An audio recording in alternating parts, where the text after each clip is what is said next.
시청자 여러분 안녕하세요. 3월의 첫 번째 금요일 한 주를 마무리하는 설레는 저녁에 인사드립니다. 오늘도 민여담의 코인고스톱 힘차게 문을 열겠습니다. 여러분 3월을 영어로 하면 March인데요. 이 단어에는 전진하다, 행진하다라는 뜻도 있습니다.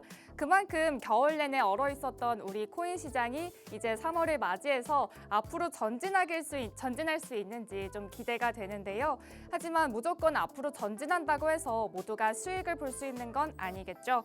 똑똑하게 전진하기 위해서 가장 중요한 건 타이밍인 것 같습니다. 그런 의미에서 제가 퀴즈를 하나 준비해 왔는데요. 여러분, 이 세상에서 가장 귀한 금은 무엇일까요? 네, 바로 지금입니다. 지금 이렇게 제 뒤에도 금처럼 빛나고 있는 코인들 보이시죠? 이렇게 귀한 금요일에 바로 지금 저희 민여담의 코인고스톱과 함께 앞으로 전진할 수 있는 전략들 받아가시면 됩니다. 네, 그럼 오늘 수업 진행해 주실 우리 민쌤 한번 모셔봐야겠죠? 민첩, 여유, 담대, 민여담 선생님 모셨습니다. 선생님 안녕하세요. 네, 안녕하십니까. 네, 반갑습니다. 저희가 일주일마다 이렇게 뵙고 있는데 이번 한 주가 유독 길었던 것 같습니다. 정말 네. 이슈도 많았고 전쟁부터 시작해서 이 코스피는 급락과 급등을 오갔는데 또 우리 코인 시장은 반등에 나섰습니다. 이렇게 해서 한 주 동안 선생님께서 어떻게 매매를 하셨는지 또 궁금하고요. 오늘 처음 보시는 분들도 계시니까 또 선생님 소개도 같이 한번 해주시죠. 예, 안녕하십니까. 민여담입니다. 민첩, 여유, 담대, 앞대가리 따서 민여담. 월요일 날 정말 28일 날 우리 토요일 날이었네요. 28일 날 토요일 날 그때 저는 관악산 기슭을 산책하고 있었습니다. 참 시장의 아이콘은 2천이 넘는다라는 말이 있는데요. 참 신기합니다. 모든 시장이 다 잠자고 있는 그때 코인, 비트코인, 이더리움 이런 것들은 계속 24시간 돌아가고 있었죠. 그런데 2148을 갖다가 엔비디아의 실적 발표 기대감으로 올랐던 그 가격이 이더리움 기준으로 했을 때 2148까지 찍은 것들이 줄줄줄 흘러내려서 드디어 토요일 날 이제 상승다운 상승 한 번 없이 줄줄줄 흘러내렸어요. 그리고 토요일 날 오후 3시입니다. 15시경. 단 한 줄의 기사가 뜨더라고요. 단 한 줄의 기사 내용이 이렇더라고요. 속보, 이스라엘, 이란의 예방적 타격, 로이터 통신. 이 간단한, 이게 딱 한 줄이었어요. 이게 15시 17분 연합뉴스발 속보 기사입니다. 이 다음부터 이제 저는 본능적으로 뭔가 일이 터졌구나. 기다리던 또는 대비하고 있었던 사건이 터졌구나. 그래서 바로 즉시 제가 단톡방과 제 SNS 스레드에다가 글을 올렸습니다. 민첩하게 여유 있게 담대하게 대응하자. 땡큐 오픈 바이. 저는 바로 오픈 바이를 시도했습니다. 시간은 17분 뉴스 시작과 동시에 오픈 바이 시작을 했고요. 지속적으로 오픈 바이. 그러니까 쉽게 말해서 매수 진행을 시작을 했는데요. 15시 51분에 매수 완료를 했고요. 59분에 제가 기사를 저의 스레드와 그다음에 우리 단톡방에다가 기사를 이제 제 어떤 글을 올렸습니다. 그 가격이 정말로 1833입니다. 이더리움 기준으로 1833. 그리고 많은 일이 있었는데요. 정말 업앤다운 변동성이 정말 장렬했죠. 그럼에도 불구하고 현재 당시 사건 발발 단 한 줄의 기사로 인해서 폭락이 이루어졌던 1833 그 밑으로 지금 떨어지지 않고 있습니다. 그 이후에 여러 가지 일이 있었는데요. 한번 살펴보도록 하겠습니다.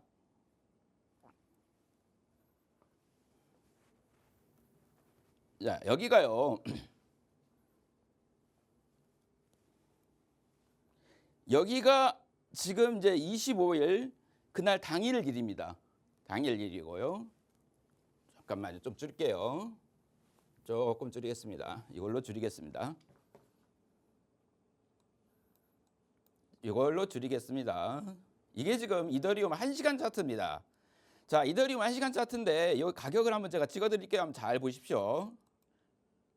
요 가격 여기가요. 여기가 바로 여기입니다. 1830 근처인데 1833이 여기가 마지막이고요. 그 전에 엔비디아의 실적 기준으로 올랐던 것이 1790 어찌고 저찌고 그 가격대고요. 그 다음에 맨 위에가 여기가 고점 가격대가 2148입니다. 그래서 2148까지 엔비디아 기적 여기서 기대감으로 올랐던 것이 점진적으로 이렇게 계속 흘러내렸단 말이에요. 흘러내리다가 요점이에요, 요점. 여기가 이제 예의주시하던 기간이란 말입니다. 이게 이제 제가 금방 말씀드렸던 시장의 IQ가 2000이라는 얘기예요. 아니 누군가는 이때 토요일 날 우리 시간으로 오후 3시를 기점으로 해서 뭔가가 터질 것으로 알고 있었다라는 얘기예요. 왜냐? 엔비디아 발 기대감으로 2148까지 올랐던 것이 계속 여기서 오르는 것처럼 했으나 여기서 일시적인 어떤 상승은 있었어. 있기는 여기가 일시적인 상승은 있었단 말이죠. 그러나 이렇게 누군가 계속 매도를 쳤다는 얘기 아니에요. 그리고 결정적으로 단 한 줄의 뉴스가 이렇게 떴단 말이에요. 이스라엘, 이란, 예방적 타격 요 라인이 시간이요. 실제 매수 그러니까 뭔가 대응할 수 있는 시간은요. 40분밖에 안 됐어요. 40분이 끝난 다음에 기회는 이보다 더 좋은 기회가 매수 기회가 없어졌다라는 이야기예요. 이제 일주일이 지났잖아요.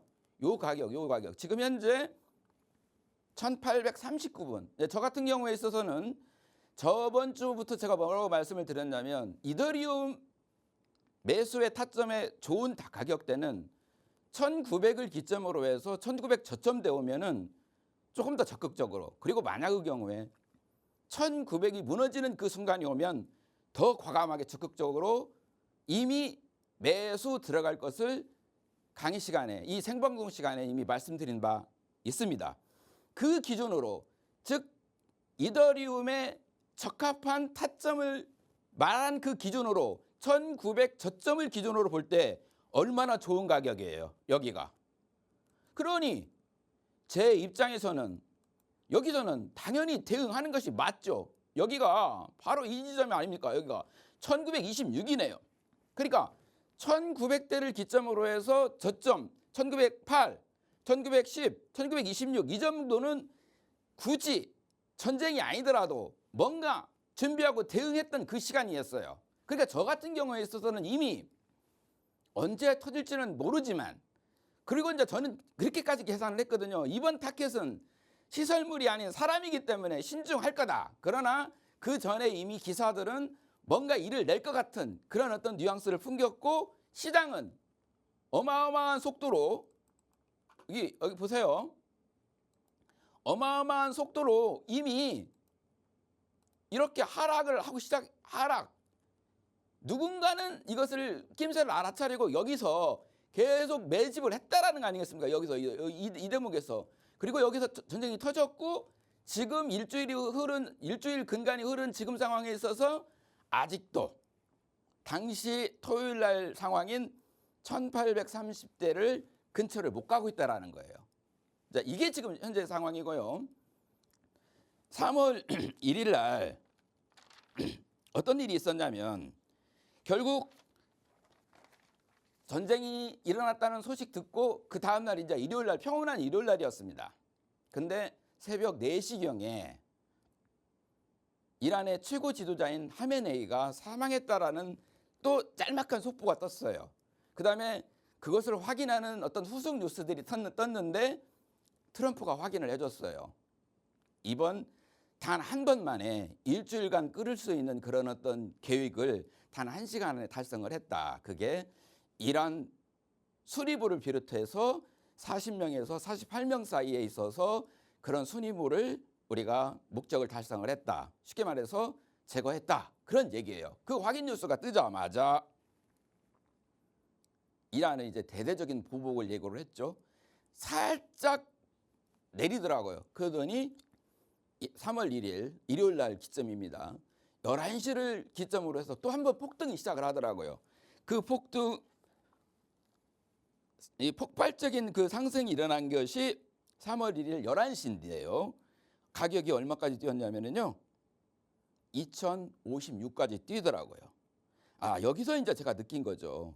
이미 전쟁 상황에 상관없이 시장은 월등하게 뛰어난 미국의 군사력에 대해서 호르무즈 해협에 대한 위협, 그다음에 전쟁 장기화에 대한 위협, 이런 모든 위협이 상존하고 존재했음에도 불구하고 더더군다나 자기 이란의 최고 지도자인 하메네이의 사망설과 순위보에 40명 내지 48명에 달하는 순위보가 제거되었다라는, 사망했다라는 그 소식임에도 불구하고 시장은 이미 이제 이번 전쟁의 승패는 끝났다. 그리고 이제 마지막 뇌관에서 남은 것이 이제 호르무즈의 위협인데, 그것 또한 시장은 심각하게 받아들이지는 않더라고요. 물론 이제 일주일을 갖다가 포괄적으로 보면 그래도 나스닥의 가장 위험했던 것이 뭐냐면, 이런 어떤 지정학적 리스크가 없었다 하더라도 만약에 나스닥이 24,500대 밑으로 하회를 하고 만약에 24,000을 깬다고 한다면, 지금 이런 지정학적 리스크 모든 것을 다 포함해서 가장 시장의 리스크 하나를 꼽아라. 그런다면 언제 있을지 모르는 고평가된 오르고 계속 올랐던 그 나스닥이 한 번 정도는 세게 조정을 받을 수가 있었겠는데, 그 트리거가 바로 이번 이란 사태 일주일 전에 엔비디아 사건 때문에 그게 이제 없어졌단 말이에요. 엔비디아가 만약에 실적이 안 좋았다면 정말로 그런 어떤 이 지정학적 리스크가 없었다 하더라도 나름대로 조정의 어떤 빌미가 되어서 조정의 트리거가 될 수 있는 상황을 엔비디아 실적의 기대감으로 시장은 완전히 반전을 했고, 그러다가 올라갔다가 엔비디아 실적이 발표된 다음에 이렇게 떨어지는 그 상황 속에서도 다시 이제 드디어 이제 어찌 보면 시장에 있어서는 불확실성의 제거, 정말 언제 모를지 모르는 시한폭탄, 언제 터질지 모르는 그런 이란의 어떤 지정학적 사건이 토요일 날 일어남으로 인해서 어떤 불확실성에 대한 어떤 이미 우리가 정말로 기다리고 또는 조마조마했던 그런 상황이 없어졌던 것도 있지만, 어찌됐든 25일이죠. 그러니까 28일을 기점으로 해서 일어났던 것이 3월 1일 단 이틀 만에 시장은 이미 전쟁에 대한 어떤 흐름을 감을 잡았다, 이렇게 생각할 수 있습니다. 잠시 쉬었다 또 진행하도록 하겠습니다. 네, 정말 한 주간 많은 일들이 있었습니다. 어떻게 보면 시장에서는 이미 예상을 하고 있었다는 듯이 이렇게 반응을 해줬는데요.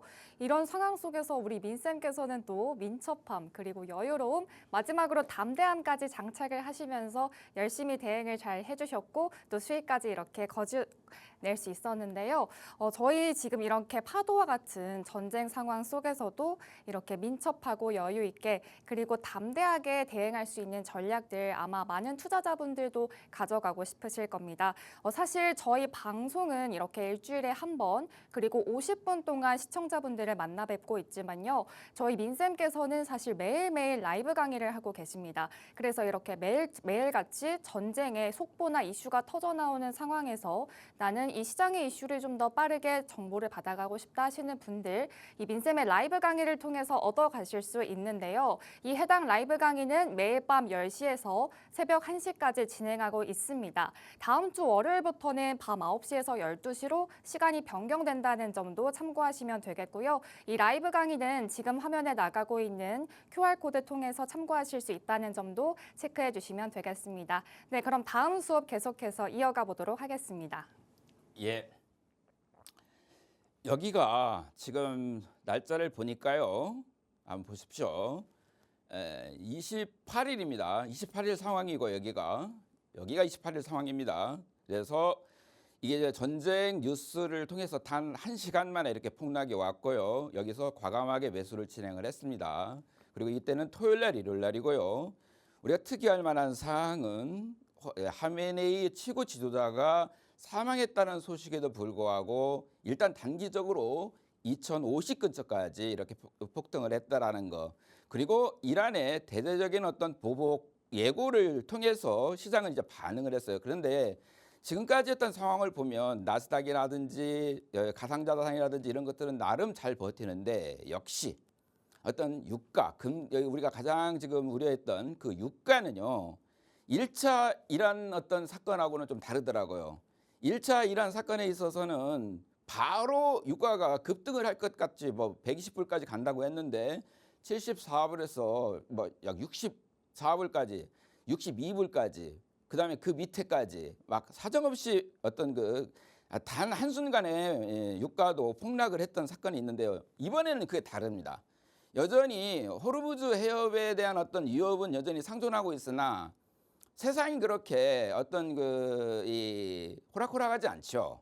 그래서 이란의 어떤 혁명수비대 장군께서는 단 한 방울의 석유도 이렇게 용납을 하지 않겠다라고 말씀을 하셨는데 보니까 그렇더라고요. 이란 자체도 GDP에 대한 의존성은 뭐 약 한 20% 정도밖에 원유에 대한 의존성은 20%밖에 되지는 않지만 제가 이렇게 조사를 해보니까 원유가요 이란 수출의 80 내지 90%를 합니다. 그러니까 자기들도 막고 싶어도 수출 자체가 자기네들부터 타격을 받는다라는 거예요. 그리고 또 전쟁 비용도 하나 또 말씀을 드리고 싶은데요.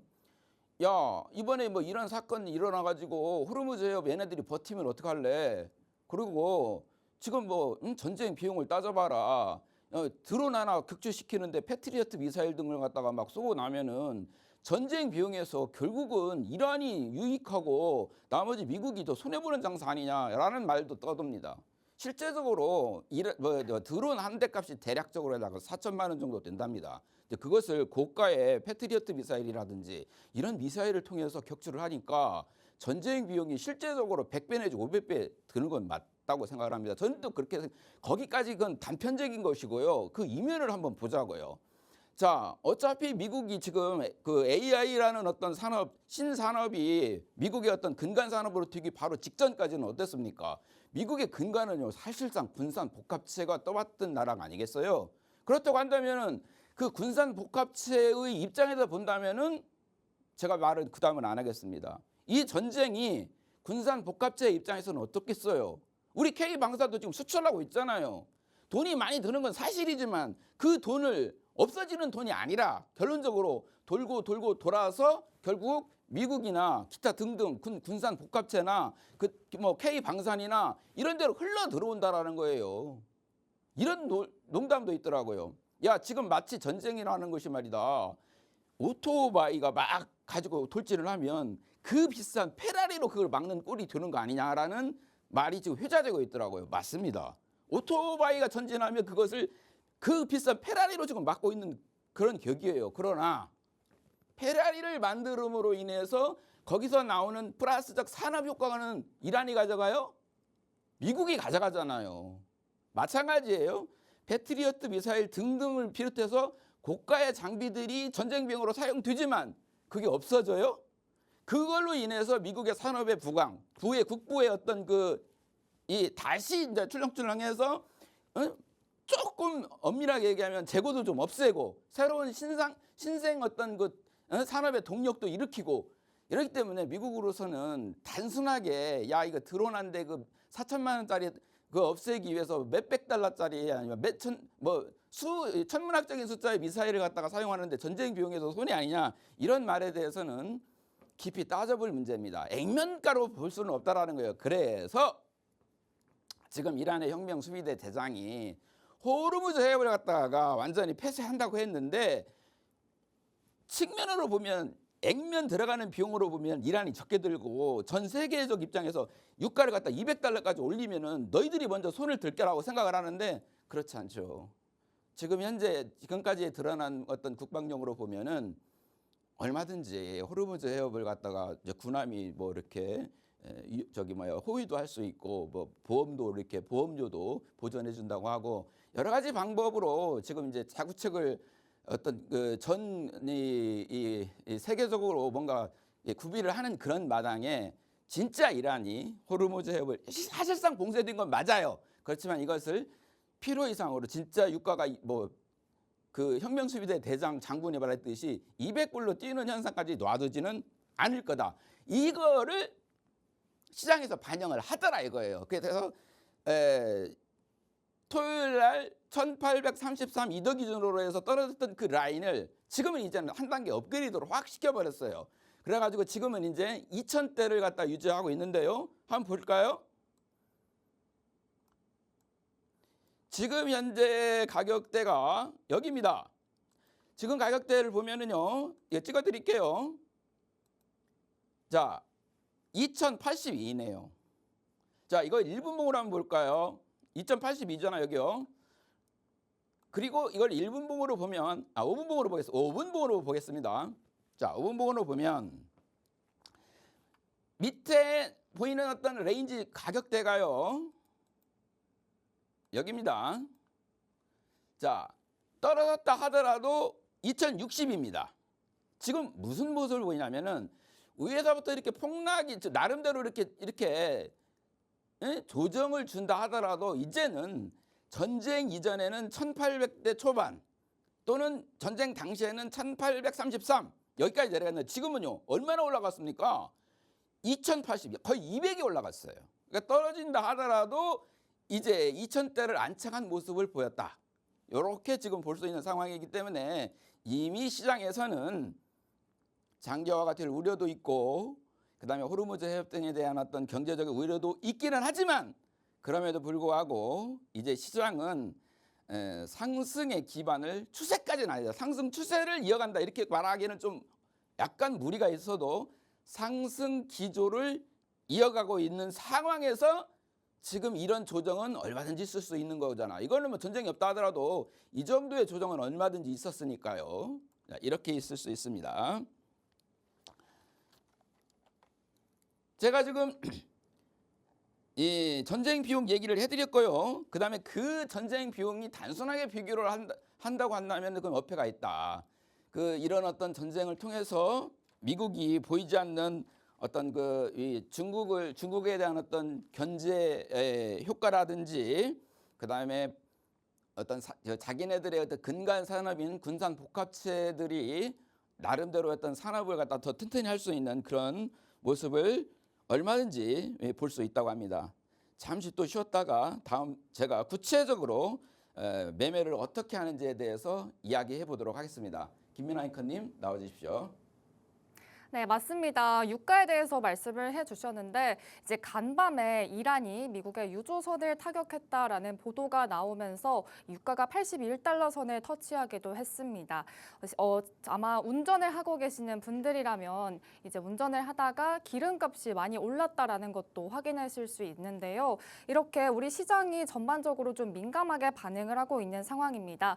이런 상황 속에서 우리 코인 시장을 투자할 때 과감하게 여기서 고를 외칠 것인지 아니면 차분하게 스톱을 외칠 것인지 아마 이런 변동성 앞에서 고민을 하시는 분들 많으실 텐데요. 저희 민쌤께서 오늘 우리 수업 끝날 때까지 이 고민에 대한 해결책을 제공해드리고 있습니다. 그렇기 때문에 저희 방송 끝나는 시간까지 같이 꼭 함께해 주시면서 자리 지켜주시면 저희 방송에서 제공해드리는 민쌤의 대응 전략들 다 받아가실 수 있습니다. 네, 그럼 민쌤의 매매 전략도 한번 계속해서 들어봐야겠죠? 예, 이번에는 제가 3월 우리 코스피 얘기를 안 할 수가 없어요. 코스피 얘기를 해드리겠습니다. 자, 코스피 우리가 이제 화요일 날이잖아요. 화요일 코스피가 마이너스 7%. 그 다음에 수요일 날 코스피가 마이너스 12%. 7%, 그 다음에 마이너스 12%, 그 다음에 목요일 날이죠. 목요일 날 플러스 12%. 자, 이 얘기를 왜 하려고 그랬냐면은 전쟁 리스크가 이렇게 발발을 했어요. 그리고 우리는 이제 3월 1일이 휴일이기 때문에 월요일 날 쉬었단 말이에요. 그리고 화요일 날 나왔는데 여기까지는 괜찮았어요. 근데 이런 일이 벌어질 줄 누가 알았어요? 와, 마이너스 12%. 경험해 보셨어요? 저도 이런 경우는 옛날에 어떤 폭락 사태를 많이 겪어는 봤지만 12%까지 가는 것은 기억이 잘 안 나요. 그리고 그 다음 날 또 반등이 12%. 여기서 제가 지금 말씀드리고자 하는 것은 뭐냐면요. 순간적으로 이 어마어마한 폭락 사태가 이렇게 난단 말이죠. 어마어마한 폭락 사태가 나고 또 다시 여기까지 이렇게 올라오는 상황. 여기서 7%, 여기서 12%. 자, 여기서 이미 다 손실이 확정된 사람이 많다라는 거예요. 이게 매매의 어려움이에요. 그래서 제가 여기서 지금 서두에도 말씀드렸지만 이런 상황이 실제로 비일비재하게 벌어져요. 그래서 이런 때 이걸 수익을 내려고 한다면은 여기서 들어가야 된다는데 실질적으로 여기서 이렇게 매수를 들어가야 되는데 여기서부터 출발을 했잖아요. 여기서 하려면 견뎌야 될 거 아닙니까? 그죠? 이걸 견뎌야 돼. 이 견딜 수 있겠어요?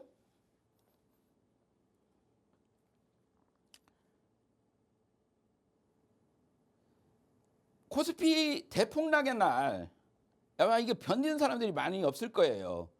그런데 여기에다가 만약의 경우에 신용 미수 몰빵을 많이 친 사람들은 어떻게 됐을까요? 아마 견디지 못하고 반대 매매 나갔을 겁니다. 제가 지금 말씀드리고자 하는 것이 진짜 이게 레버리지예요, 레버리지.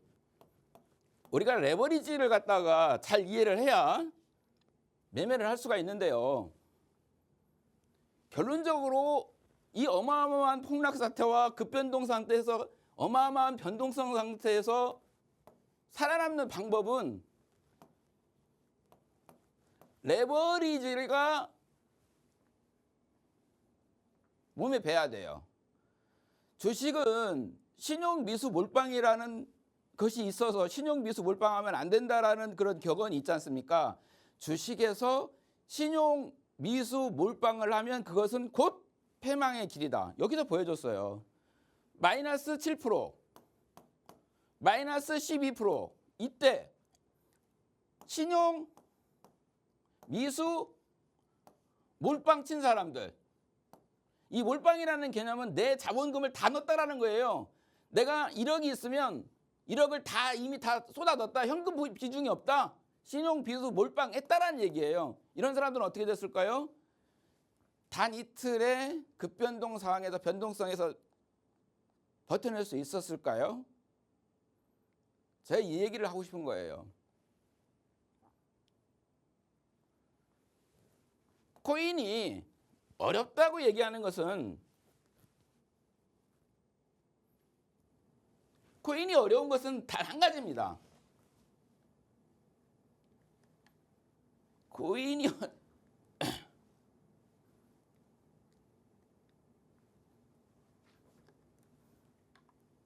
자, 코인이 어려운 이유는 딱 한 가지입니다. 이 레버리지를 잘 활용하면 주식에서 신용 미수 몰빵의 위험에서 벗어나서 이렇게 폭락 사태에서 다시 올라올 때 어느 정도 회복되는 그런 모습을 보였겠지만 신용 미수 몰빵이 심했던 사람들은 이미 아웃되고 말았어요. 어제, 그제, 그제. 그리고 어제 좀 반등이 심했고 12% 올라왔고 오늘은 이제 어떤 보합 상태인데요. 우리는 이런 경우와 신용 미수 몰빵이 여기에 항상 내포되어 있다는 게 중요합니다. 이거를 조절하자는 거죠. 신용 미수 몰빵이 우리가 매매하는 그 순간부터 언제나 이 문제가 항상 내포되어 있는 게 코인 선물의 매매이기 때문에 신용 미수 몰빵이라는 내가 지금 언제나 신용을 쓰고 있고 미수를 쓰고 있고 내 자본에 몰빵하는 그런 수준에 가깝게 레버리지를 활용하고 있다라는 그 인식을 해야지만이 이런 변동성에서 살아남을 수 있다. 그런 얘기를 지금 하고 싶은 거예요.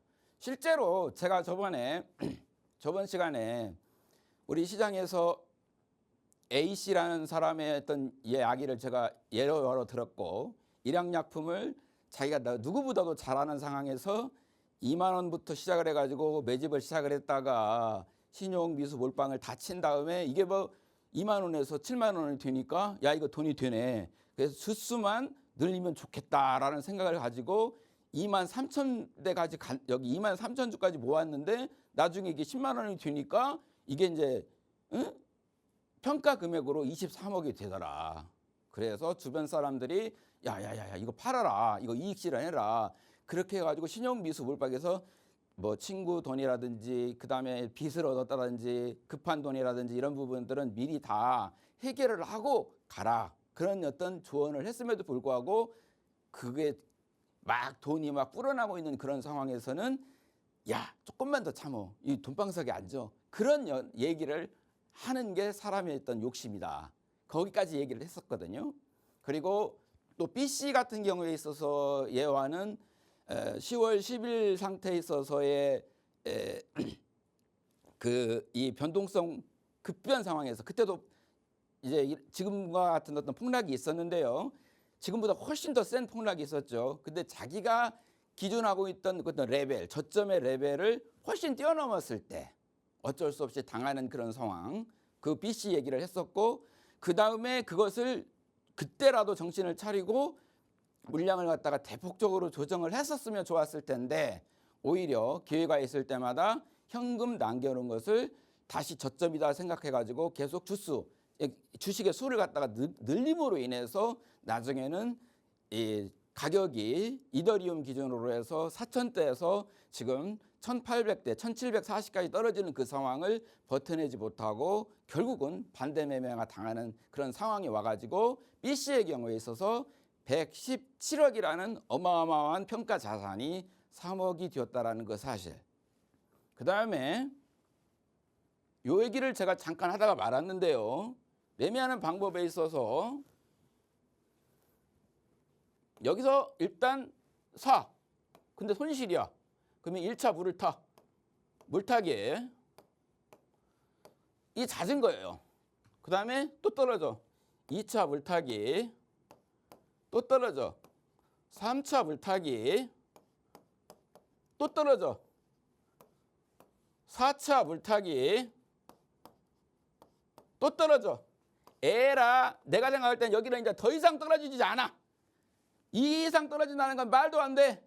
올 때까지 다 왔어. 이때 이제 몰빵을 해.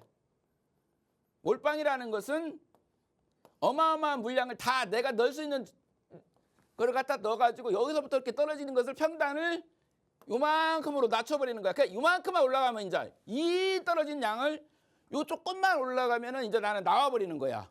이것이 이제 마지막 물타기 최종 배팅이거든요. 이걸 우리 이제 역추세 매매라고 부르는데 이런 과정을 겪었는데 여기서 이렇게 올라가다가 떨어져 버리네. 여기서 이제 로스컷이 당해버리는 거예요. 여기서. 이게 이제 실전으로 보여줬던 CC 이야기. 이 양반은 단 몇 시간 만에 A씨와 B씨는 수개월 만에 신용, 미수, 몰빵은 똑같은 거야. 신용, 미수, 몰빵은 이미 레버리지를 일으키는 순간에 신용, 미수, 몰빵이 들어있기 때문에 A씨도 신용, 미수, 몰빵 주식으로 망했고 B씨 같은 경우에서도 많은 물량 때문에 많은 물량이 거기에 이미 레버리지가 일으켜져 있기 때문에 자신도 모르는 자신도 인식하지 못하는 이미 신용의 상태, 미수의 상태라는 것을 레버리지에 대한 어떤 이해 부족 내지는 알았지만은 실제적으로 체감하지 못해서 그걸 대응하지 못했던 그런 어떤 실수. CC 같은 경우에 있어서는 여기까지 내가 경험적으로 이 밑에까지는 가본 적이 없고 대부분 2단계에서 거의 다 먹고 나오더라라는 실제적인 경험에 대한 어떤 매매에 대한 자신감. 여기에서 이제 터져버린 거거든요. 여기서 이제 우리가 어려운 게 뭐냐면 이 매매를 할 때 가장 중요한 것은 뭐냐면 A씨도 그렇고 B씨도 그렇고 CC도 그렇고 기본적으로 다 뭐가 있냐면 자신감이 있어야 돼.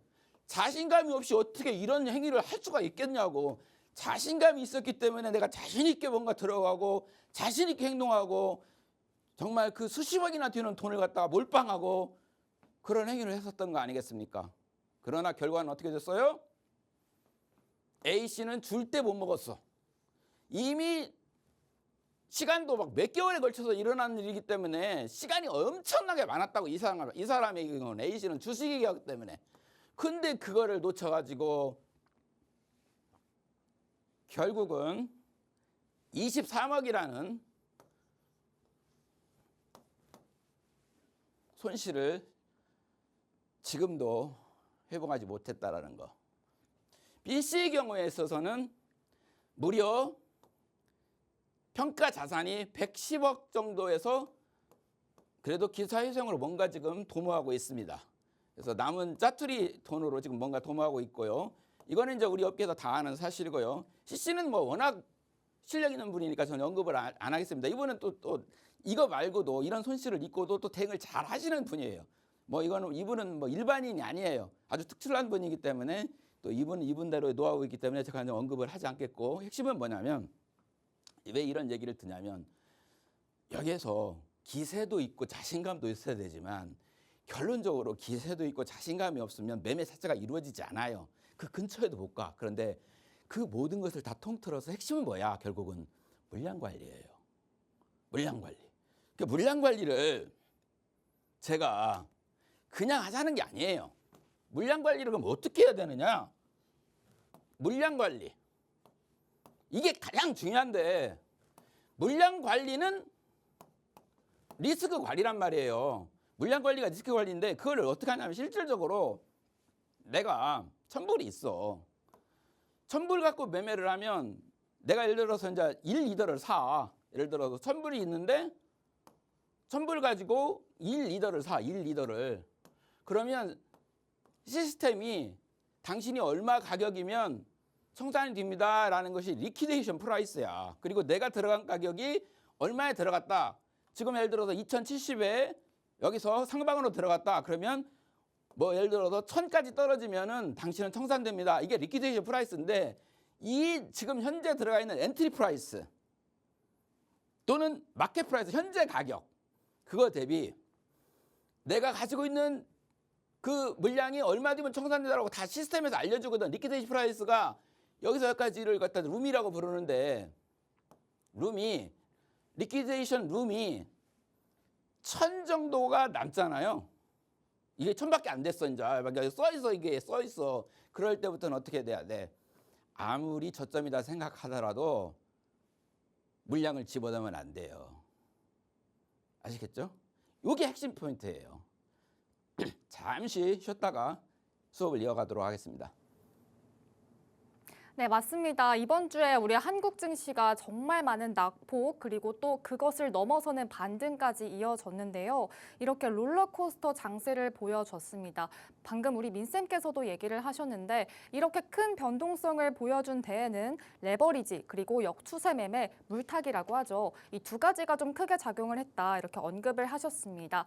그런데 우리 코인 시장에서도 레버리지가 있죠. 그렇기 때문에 비단 한국 증시뿐만이 아니라 우리가 코인에서도 투자를 할 때 안전하게 투자하는 이 레버리지를 어떻게 쓰고 정확하게 이해를 어떻게 해야 하는지 그거에 대해서 좀 알 필요가 있는데요. 그거와 관련해서 민쌤께서 물량 조절을 열심히 해야 된다 이렇게 말씀을 해주셨습니다.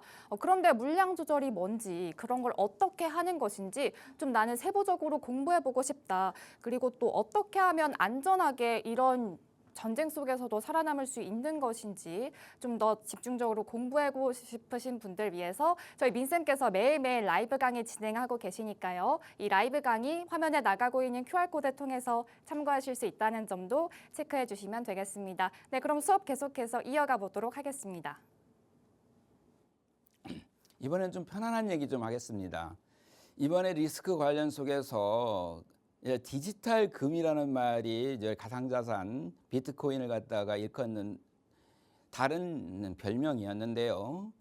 디지털 자산으로서의 어떤 위상이 이번에 좀 드러난 것 같아요. 쉽게 말하면 오일도 올랐고 엄청난 리스크 속에서 오일도 지금 올라서 여전히 지금 시장의 근심거리로 여전히 작동되고 있고 여기서 나스닥 또한 24,000대를 갖다가 향해서 몇 번 트라이 했어요.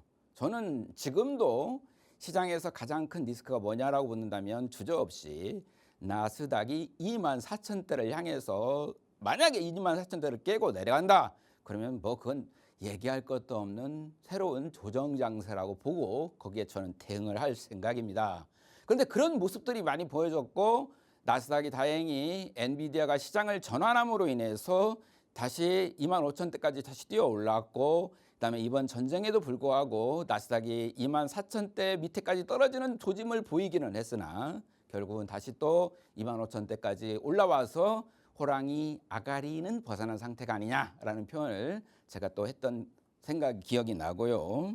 그런데 이번에 유독이 비트코인과 이더리움이 약진을 했습니다.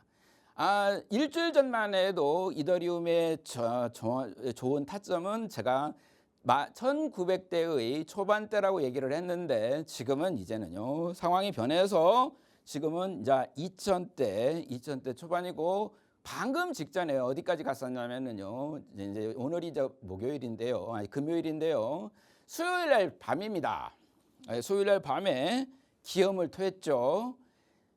2199 아주 기염을 토했어요. 그러니까 뭐 이제 뭐 1700대까지 1740 저점을 리테스트 하냐 마냐 그런 그 순간에서 바로 소요일 저녁에 2199까지 치솟는 걸 봤을 때 전쟁 속에서도 이런 어떤 리스크가 상존함 속에서도 호르무즈 해협이 실질적으로 봉쇄됐다고 하는 속에서도 뉴스 속에서는 뭐 원유 폭등에 대한 어떤 대책회의가 날마다 일어나는 그런 속에서도 결국은 2099라는 그런 어떤 아주 상징적이고 기염을 토할 만한 숫자를 나타난 다음에 이제 드디어 이제 이렇게 얘기를 합니다. 야, 위기 속에서 강한 것이 드디어 가상자산 아니냐. 가상자산의 어떤 유형이 드러난 이번 위험 사태를 통해서 가상자산의 가치의 재인식 이런 게 좀 있었던 건 사실입니다.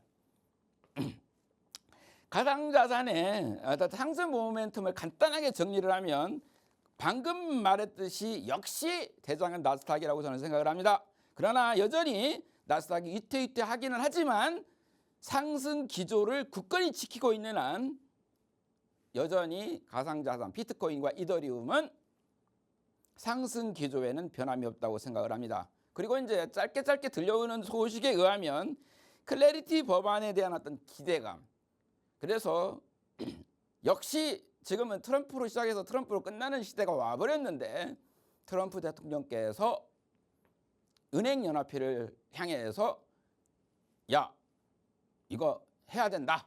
그래서 클래리티 법안에 대해서 우호적이다라는 기사가 나왔을 때 만약에 클래리티 법안이 통과가 되면 호재로 작용할 수 있을 거라는 기대감이 역시 상승 모멘텀으로 작동하고 있습니다.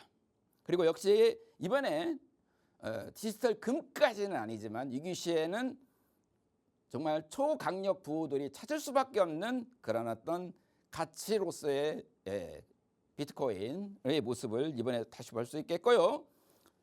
대형 기관들이 자금이 이탈했다가 요즘은 새로 자금이 유입되는 그런 모습들도 볼 수가 있다고 합니다. 이래서 지금 나스닥, 클래리티, 그다음에 위기에 강한 모습, 그다음에 ETF에 대한 어떤 그 자금 유입, 그다음에 슈퍼리치들이 정말 이제 찾을 수밖에 없는 것을 새롭게 인식했다. 이런 측면에서 상승 모멘텀으로 작용하고 있는 것 같습니다. 이제 잠깐요. 나스닥 위험 요소를 한번 살펴보고 더 갈게요. 요즘요. 사모펀드 노이즈가 좀 심합니다. 블루아울이라는 어떤 그 펀드, 그다음에 블랙스톤이라는 어떤 그 회사에서 집단적인 환매 요구가 나왔답니다. 뭔가 낌새가 이상해서 이게 이제 AI에 대한 거잖아요. AI 관련되어 있는 사업체에다가 많은 이제 사모펀드들이 대출을 해줬는데 거기에 대한 어떤 이 뭔가 노이즈가 생겨서 이제 그 사모펀드에 투자하는 사람들은 대부분 다 리치 부자들이란 말이에요. 그 부자들은 정보가 빠른데 그 사람들이 환매를 신청했다라는 것은 시장에서 뭔가 좀 이렇게 나쁜 조짐을 보이는 게 아니냐라는 우려가 여전히 있습니다. 그리고 이제 이란 등의 어떤 그 전쟁을 통해서 인플레를 자극하는 그런 모습이 나올 수가 있겠고, 그 다음에 역시 인플레니 그다음에 고용이니 이런 말이 나올 때 우리는 항상 케빈 워시의 입을 쳐다보고 있는데요.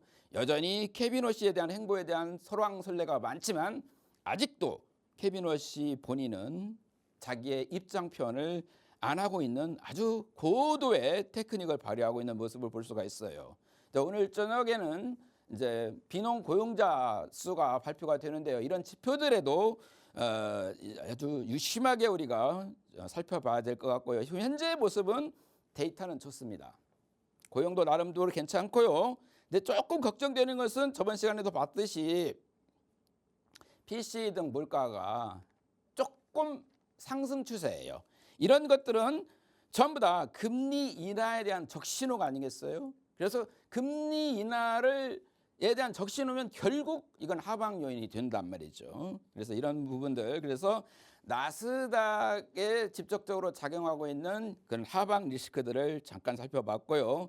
그럼에도 불구하고 상승 기조는 꿋꿋하게 유지가 되고 있는 모습을 볼 수 있습니다.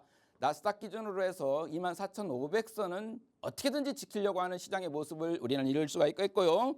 디지털 자산인 즉 이더리움 기준으로 했을 때 이더리움도 이제 2,000대를 넘어서 2,100대를 근간으로 지금 현재 2,080대를 갖다 유지하고 있는데요. 이제 바로 전고점인 2,199를 뛰어넘어서 2,300까지도 가능하지 않겠느냐라는 생각을 할 수 있게끔 무빙이 이루어지고 있습니다. 물론 호르무즈 해협에 대한 어떤 유가에 대한 급등, 유가는 이번에 좀 유득이 좀 강세를 유지하고 있어요. 예전 같은 경우에 있어서는 아까도 말씀드렸다시피 호르무즈의 완전 폐쇄는 이란 너희들의 경제적인 자살행위다라는 말까지 나오는데 에도 불구하고 역시 내가 만약에 유조선 선주라 하더라도 괜히 아무리 미국이 호의를 해준다고 하고 보험을 들어준다고 한다 하더라도 굳이 내가 거기다 배를 띄울 이유는 하나도 없잖아요. 선주의 입장에서 볼 때. 그러기 때문에 어쩔 수 없이 유가는 지금 80불에 육박하는 크루드 오일 기준으로 하는 겁니다. 크루드 오일 기준으로 할 때 80불에 육박하는 아주 고유가는 아니에요. 그래서 혁명수비대 대장이 말하는 장군이 말하는 200불까지는 제가 볼 때는 어려울 것 같고 당장 이게 완전하게 해결되기 전까지는 장기전으로 만약에 치닫는다 하더라도 크게 문제가 시장은 그렇게 크게 문제가 될 것 같지는 않고 다만 유가는 별도로 떼어서 유가 나름대로의 어떤 특성이 있고 호르무즈 해협을 통과해야 되는 선주의 입장이 있기 때문에 그렇기 때문에 쉽게 해결될 수 있는 문제는 아니더라도 그래도 그 우려했던 상황 100달러까지는 조금 무리고 80까지 가면 다시 떨어지고 75, 78 이렇게 왔다 갔다 하는 그런 상황을 볼 수가 있어요. 자, 이런 상태고요. 그렇기 때문에 이런 어떤 변동성 장세에서 우리가 이제 매매를 해야 되는데요. 변동성 장세에서 실전 매매는 저는 항상 이렇게 매일 말씀드리지만 비유, 상방, 존, 상방 이렇게 잡는 이유가 바로 제가 말씀드렸다시피 지금 나스닥이 굳건히 상승 기조를 유지하고 있다라는 것을 보고 있고요. 존도 상방으로 잡고 있고 타점은 저점 매수로 계속 끊임없이 잡고 있습니다. 자, 리스크 관리의 핵심은요. 결국 물량이다. 물량을 어떻게 조절하느냐에 달려있다는 것을 말씀드리면서 다음 시간에 뵙도록 하겠습니다. 자, 임연아까 나와주십시오. 네, 지금 이렇게 우리 코인 시장만큼은 좀 주식과는 다르게 자리를 지켜주면서 좀 상승 흐름을 보여줬는데요. 실제로 투자자들의 심리 상태를 나타내는 공포 탐욕 지수도 현재 25를 가리키고 있습니다. 물론 이번 주 초에는 앞자리가 1이었지만 이제 어느덧 25를 가리키고 있는데요. 극도의 공포 구간을 벗어났다는 점은 좀 긍정적으로 작용을 하고 있는 것 같습니다. 네, 이렇게 오늘 50분간 저희가 준비한 수업을 마무리할 시간입니다. 저희는 다음 주 이 시간에도 더 알차고 좋은 내용들로 찾아뵙도록 하겠습니다. 저희 방송에서 제공하는 정보는 투자를 위한 참고 조언일 뿐 특정 종목의 상승 하락이나 가치를 보장하지 않는다는 점 유의해 주시기 바랍니다. 다음 주 이 시간에 뵙겠습니다. 시청해 주신 여러분 고맙습니다.